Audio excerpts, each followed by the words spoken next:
This is what I inferred from there. You know? Yeah. Because I got Yeah. lots of these things. Yeah. Yes. So,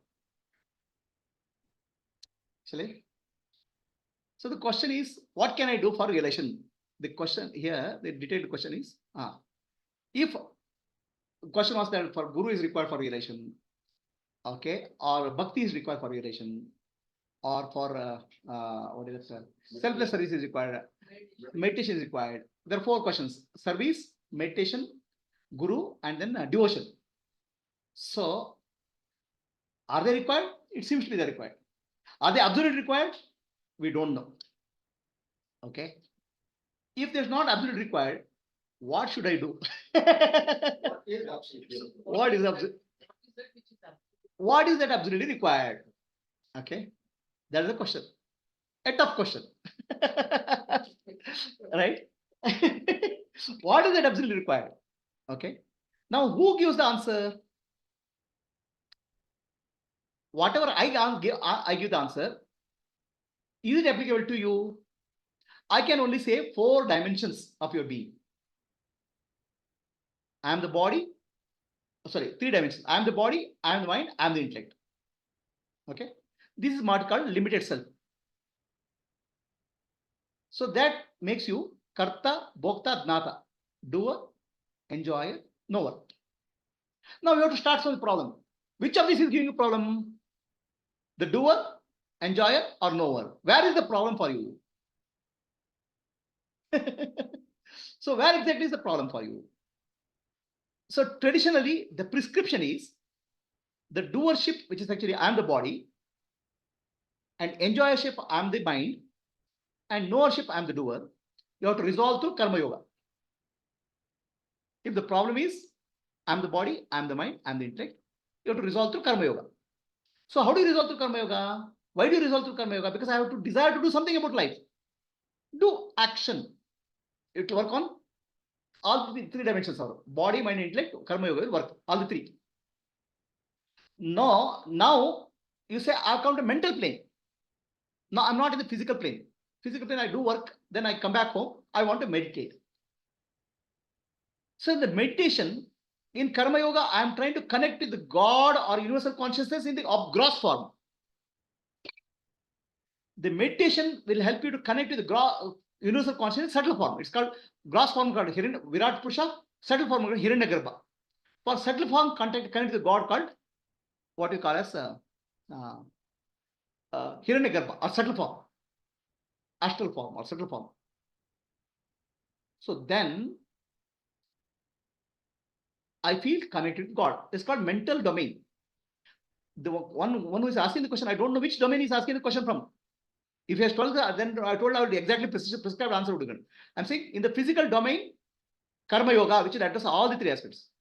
In the mental domain, upasana. Upasana is bhakti.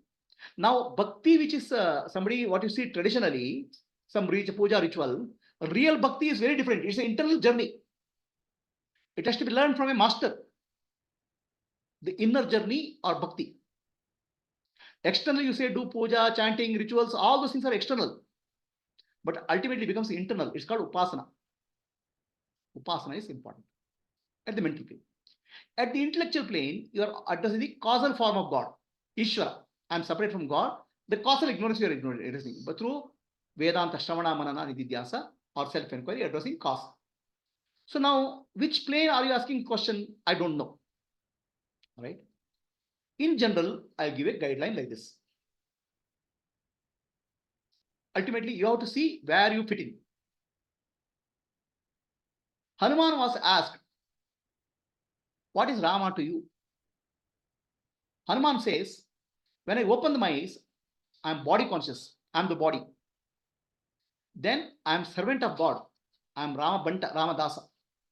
I work for dharma. If you are body conscious, work for karma yoga. In that domain, you have to work. Then Hanuman says, I sit after work, I go back home, I meditate. Then I feel I am connected to Rama. Then you have the mental plane. It's called upasana. So in karma yoga, you have to work as a servant of God. It's called dasoham. I am servant. Dasa means I am servant of God. Dasoham. When I meditate, I've gone to mental plane, then I have to meditate Soham. I and God are one. You have to find out relationship between you and God. Then, if I go and deeply meditate, then ask the question, Koham, who am I? Then I am beyond mental plane. I go into intellectual ignorance, causal plane, where I am trying to ask question, Koham. Then I realize Naham. Naham means I'm not. I'm not anybody. I'm not the body. I'm not the mind. I'm not the intellect. I'm consciousness. So physical plane, mental plane, intellectual plane, transcendental plane. So Dasoham, I'm servant of God. To Soham, I'm one with God. So Dasoham means Karma Yoga. I'm servant of God. Soham means I'm one with God. Upasana. Koham is self-enquiry. Jnana Yoga. Naham is realization. Transcendental plane. So these are the steps. Now, whichever plane the question is asking from, that plane is relevant. So now the question is, how can you, what can I, where can I find this? What is right for me? First, you have to understand which plane you are asking the question. Then another answer Shankaracharya gives, a general guideline. General guideline is Shankaracharya gives. Say after me, Satsangatve, Nisangatvam, Nisangatve, Nirmohatvam, Nirmohatve, Nischalatatvam, Nischalatatve, Jivan Muktihi. So this general question, Shankaracharya gives a general guideline. Everything in your life, you learn from somebody. Smoking, you learned in a company. Drinking, you learned in a company. Tell me what you didn't learn in your company. Everything we learn in a company. If you don't know what you want, get into a good company based on your tendency. That will help you. Because in the company, there's a group learning happens. Compared to individual learning, if you keep on finding out who am I without any external inputs, how will you find out? You have to have like-minded people. Now, this is not like-minded, like-focused on self-realization. That's called satsanga. So if you don't know where I have to go, you'll get attracted to something which is in tune with your tendency. I mean, satsanga, right type of satsanga will attract you.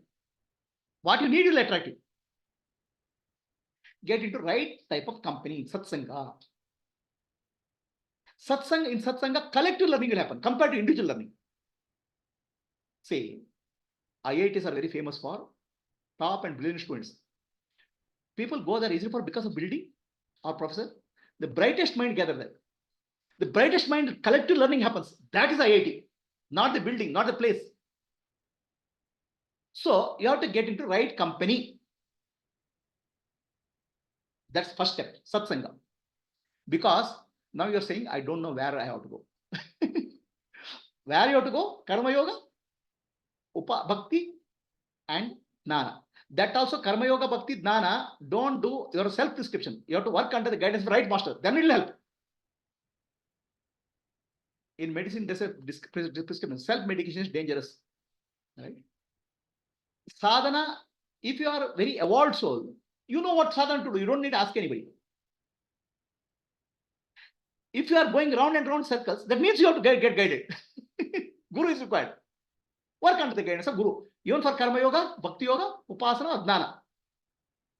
You have to ask yourself, am I able to find my way intuitively? Am I on the right track? Then don't ask anybody. There's no question. The moment question comes, that means you need a guidance. Seek the guidance of somebody who is on the right, who can guide you. Okay. So now, if you satsanga you require, a good company is required. Whichever place, whichever attracts you. Some people get attracted to bhakti, some people get attracted to jnana, some people get attracted to karma yoga, whatever is that. But it'll get attracted to what you need. Okay. See, for example, a person who is interested in jnana, he doesn't feel comfortable in the bhakti yoga satsanga. A person who is interested in bhakti, what is his jnana drive? He is in the mental plane. A person who is action oriented, what is his meditation? What is his bhakti? I want to do some action. You'll get attracted to the right type of company. Okay. The right type of company comes from inside. Your inner feeling. You'll gel with that. That's called satsanga. Satsangatva, nisangatva. With that, all other attachments, all other illusions will start dropping. Nisangate nirmohatam. Nirmohate nishyatatam. Then you start realizing inner self, which is unchanging. Nischalatate jivan mukti. Then you'll get attain jivan mukti. So right word is satsanga. Now satsanga is a word, but that has a deeper meaning. Satsanga means company of truth. Sat means truth. Company of truth. Where do you find a company of truth? Truth is available in the market or what? Truth is found in Himalayas or what? Company of truth means company of an enlightened master, sitting in front of the enlightened master and receiving the wisdom. That's called first level meaning, satsanga. If you're able to find enlightenment. They are not available cheap now. Where will you get them? How do you find them? You can't. Then you get a satsanga, which is a group of like-minded people. A group of like-minded people, depending on vasana, either you'll become fit or misfit. Right? So alcoholic group, a person who likes brandy will get out of a group called whiskey. He doesn't feel comfortable. Similarly, karma yoga, person who is karma yoga will get interested in karma yoga. Bhakti yoga will get interested in bhakti yoga. He will gel naturally. Okay. So satsanga means first level is enlightened master, Sadguru. Second level is satsanga means a group of people working for enlightenment. And typically this group will be a coherent group if they are working under the guidance of a Sadguru, realized master. Otherwise, what will happen? Each person will have their own aspirations. It will be distraction, not focused. Get into satsanga, Sadguru. Satsangate nisangato, nisangate nirmohatma. Nirmohate, then you get detachment. Then satsanga has third level meaning. First level of meaning satsanga means Sadguru. Second level of satsanga means company of seekers. Third level of satsanga means company of my own self, my own sat, my inner self. Meditation, contemplation, and all those things. Inner journey, nidhyasa. So that's why satsanga have 3 levels today. Satsanga is one I give talks, which is called Sadguru. Listen. Then we have a contemplation group called Manana. It's called Satsanga. All are focused on teaching. Then Nididhyasa. These 3 dimensions you have to address in Satsanga. Satsanga means not just a company and not attending a Satsanga. And any general Satsanga will not do. There are 10,000 people gathered. Ultimately, as you evolve, you find some Satsanga is not useful, some Satsanga more useful, depending on your evolution. That you'll find yourself. So in general guidance is Satsanga. Satsanga is enlightened master, Sadguru, group, and your own Sangha, meditation, Shravana, Manana, Dhyasa. And how do you go? Is it right for me? Go by your bliss. If you're in the wrong place, you'll feel uncomfortable. Get out. So bliss is your guide. You feel joyful and comfortable in that place. Go. Or just get out. Find something else.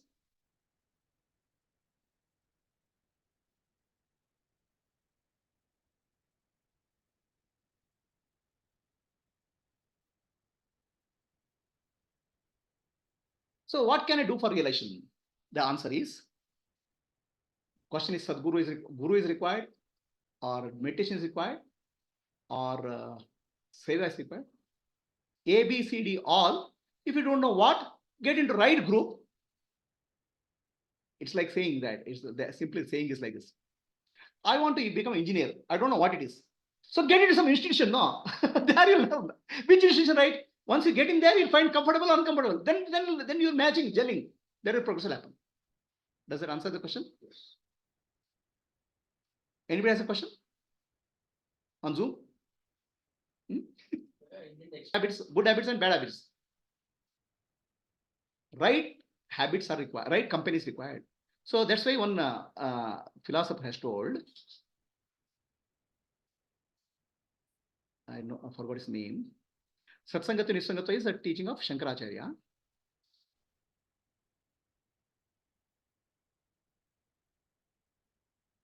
So this philosopher told,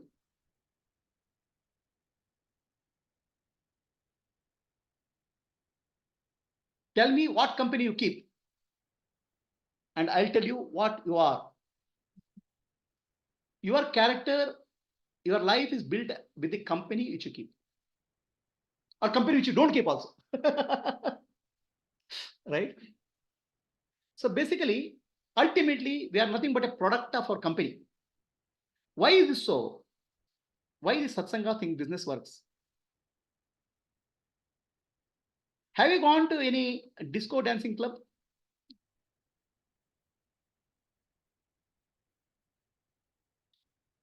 Have you gone to any place where disco dancing is happening? Dug, dug, dug, dug, dug, dug, dug, dug, dug, dug, dug. You don't know disco dancing, but your feet will start tapping. Tack, tack, tack, tack. Your hand will start moving, even though you don't want it. Our body reacts. Understand? Our body starts acting. You go to a place where it's very depressing. You go to a butchery shop.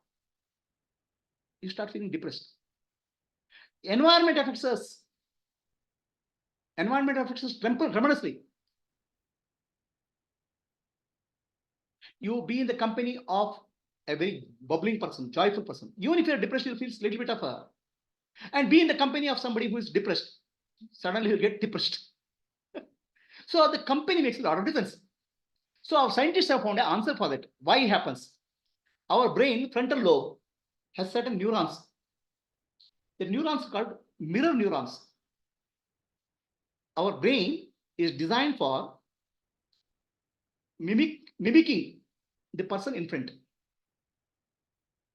When we are interacting with somebody, our brains will sense unconscious activities, not conscious, and start moving. So, for example, if two people are negotiating, if they are in tune, suddenly their hands will move like this. Their body movement will start getting synced. And this is not consciously done. Unconsciously, our brains are getting synced. Like what you call as mirroring. And this mirroring, the neurons are there in our brain. Okay. So what will happen in the presence of enlightened master? Neurons will start syncing. This is what is called grace. You start getting affected by the presence. I told you, enlightened master is presence and communication. Communion. The presence starts getting into you. In satsanga, the presence starts getting into you. That's why satsanga is nitsanga. So it's not an activity, it's not an interaction what you do. Interaction is plus point. But deep inside, our nervous systems are tuned for connecting with each other. Or disconnecting from each other also. We may uncomfortable mirror neurons will stop mirroring. The body language will change. That's why if you see any political analysis, body language of two ministers, right? When Modi goes and meets a president, how body language is there, they'll start analyzing this. The body language changes. So you start thinking unconsciously. And this is what happened in the presence of enlightened master. That's why all our, in Sanatana Dharma, we give a lot of importance to darshana of a Mahatma. Darshana is not seeing. Darshana is thinking. Darshana is absorbing energy. So that's what it's called. That's actually what happens. Communion with the master happens. Sadguru. Communion with the group happens. Satsanga. And Satsanga and Sadguru, then finally it sinks into me. It's called Nididhyasa.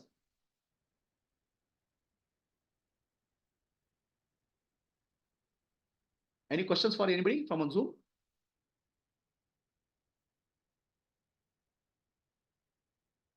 You have any questions? Yes, Guruji. Initially, there was so much of bliss while performing a puja. You have graduated. So at times I felt, because now after your talk I understood, but there was initially when I spent 3 years in doing that puja for 2 hours, even if I have to go around 5 o'clock in the morning, I used to wake up at 2:30 and perform puja and only go from. Okay. So yes. Basically, just continue.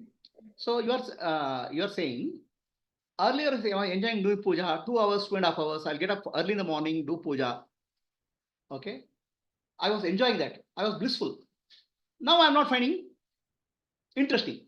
I'm finding more interesting in what we call as jnana, listening to scriptures or satsanga. That's perfectly all right. There's a graduation. At various levels, we get bliss in some activity. Some people get in karma yoga, some people get in bhakti yoga, some people get in jnana yoga. So it may be same throughout life or it can change. Nothing wrong in that. As you evolve internally, in karma yoga itself, you can evolve and become Naishkarma Siddhi. In bhakti yoga itself, you can get Jivan Mukti. In Dana yoga, you can get. Or from karma yoga, some person can do bhakti yoga to Dana yoga. The transition can happen from one yoga to other. Selfless service to meditation and meditation to Dana. It's not that one is superior to other. Somebody will say, no, I'll do only karma yoga. That's also okay. As long as you're blissful, your bliss is the guide. So you said, I was blissful earlier doing puja. Now I'm finding jnana. So you have moved from one system to other system. You have done right thing. But if you say, I am blissful in bhakti only, I'll spend all the time in bhakti, that's also okay. Nothing wrong in that. Ultimate bliss is your guide. Are we clear? Yes, Guruji, very clear. So as long as you are blissful in any state, you don't have to There's find like nothing right there's or nothing wrong to about feel any system. wrong, anything. Yes, Right? yes, got it, Question Guruji, is, got it. inside you feel connected with that.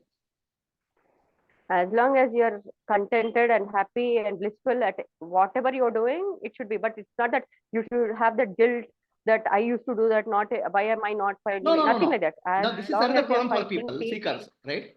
Seekers, they start doing chanting. Then we'll go to next practice like meditation. Then I didn't do chanting. They'll feel guilty. So I did left some practice. I am not able to give enough time for puja. Guilt. Don't get into that. Whatever gives you maximum bliss, it's bliss focused, ananda focused. That's the guide. Are we clear? Got it, Guruji. Very clear. Very clear. Earlier, it was never outwards. yeah. No, but the Ishvara is outside. And when I am doing grass level bhakti, Ishvara is outwards. When I come to when I switch to Jnana Marga, that Ishvara is within me. Okay. So moving that outwardly bhakti towards the towards my the supreme self that is present inside within me. So this is merely what is that, pointing to inward. So that bhakti can still continue, right? No. Okay. Huh? Yeah. Your question, Shailesh? Your question is, when I do devotion service, karma yoga or bhakti, God is separate from me. Okay. When I come to Yes. jnana, God is in me. How outward can turn inward? Yes. That's the question. Outward never turns inward. It's always inward, always. So No, when you do bhakti, I explained there is earlier. a separation, right? Me and the God. Huh? In bhakti, there is a separation, me and the God. No. Listen carefully, right? Yeah. So Yeah. always, when you say I love or bhakti, we do for something which is related to us. God is related to us. God is Yes. everywhere. Yes. He is separate, but still he is in me also now. That's correct.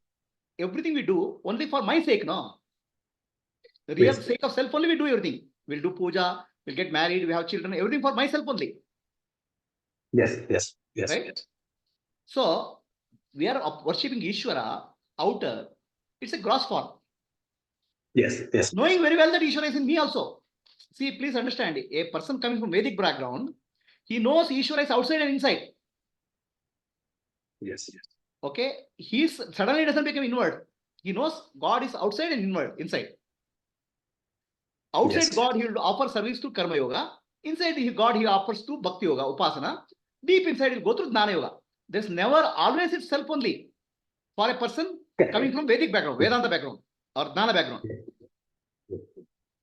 Yes. So now this concept of God is outside somewhere, it's come from not from Sanatana Dharma, it's come from outside religions. Okay. So that's why there was a professor called John Woodruff in Calcutta University. He wanted to come and ask students about their religion, but he didn't want an explicit question. He says, show where God is. This is back in 1910s. He was teaching Sanskrit in Presidential University in Calcutta. So he asked the student where God is. And he found 100% of children who come from not Sanatana Dharma, they'll say God is here above, separate from me. And 100% children from Sanatana Dharma, they'll say God is in me. This is the basic knowledge without going through any Vedanta in Sanatana Dharma. Are you clear? Yes, but I asked from the Advaita perspective. When I love God, I am a limited being, and No. I am. Advaita philosophy is like this. You are a pratibimba of God. God is the bimba. Bimba means original. You are reflection, and you are doing Dvaita puja for all reflection of God in all the beings. That's the meaning of Dvaita. That means you are body conscious. Okay. It is nothing, no separation from God. Got it. You are related to God as Bimba and Pratibimba, original and reflection. In Vishishta Advaita, you are related to God as Amsha Amshi. In Advaita, you are related to God as self. So these three are not, there is no separation. Oh, okay. In Dvaita Upasana, I am Bimba, Pratibimba. God is original, I am reflection. In Advaita, Vishishta Advaita, Amsha Amshi, I'm part of God. In Advaita, I am not there, God only is there. They're all oneness only. They have never spoken of separation God. Okay. This concept of separation from God comes from religions which are not Sanatana. Okay. Thank you. Next question.